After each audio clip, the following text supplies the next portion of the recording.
Dopamine කියන්නේ ඇත්තටම මොකක්ද?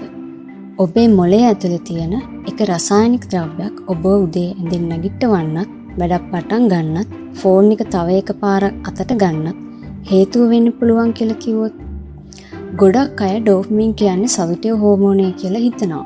ඒත් ඇත්තටම ඒක සතුට නිපදවන දේ නෙවෙයි. එහෙනම් ඩෝපමින් කියන්නේ මොකක්ද? ඩෝපමින් කියන්නේ මොළයේ නියුරෝ ට්‍රාන්ස්මිටර් එකක්. ඒ කියන්නේ මොළයේ සෛල අතර පණිවිඩ යවන රසායනික ද්‍රව්‍යයක්. ඒකේ ප්‍රධාන කාර්යය ඔබට සතුට ලබා දීම නෙමෙයි. ඇත්තටම ඩෝපමින් ඔබේ මොළයට කියන්නේ මේක වටින දෙයක් ආයෙත් මේක කරන්න කියන පණිවිඩය. ඒ නිසා ඔබට ඉලක්කයක් හඹා යන්න, අලුත් දෙයක් ඉගෙන ගන්න, ජයග්‍රහණයක් ලබා ගන්න උනන්දුවක් ඇති වෙන්නේ මේ පද්ධතිය නිසා. හැබැයි අද ලෝකේ මේ පද්ධතිය නිතරම පරීක්ෂාවට ලක් වෙනවා.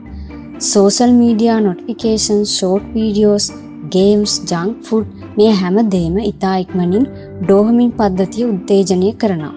ඒ නිසා ඔබේ මොළය අඩු වෙහෙසකින් ලැබෙන ඉක්මන් ත්‍යාගවලට පුරුදු වෙනවා.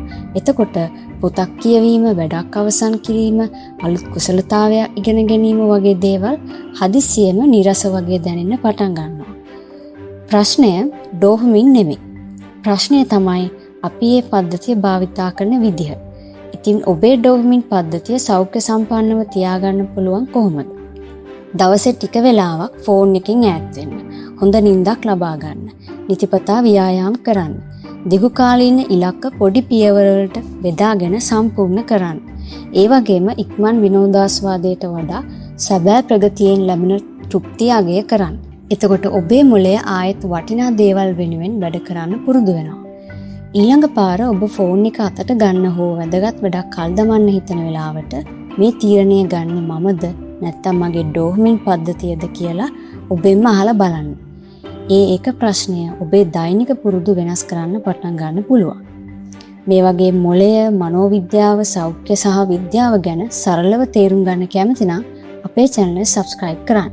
ඒ වගේම මේ වගේ තවත් වීඩියෝ වලින් පැහැදිලි කරන්න ප්‍රශ්න හෝ අදහස් තියෙනවා නම් ඒවා පහළ කමෙන්ට් එකේ ලියන්න.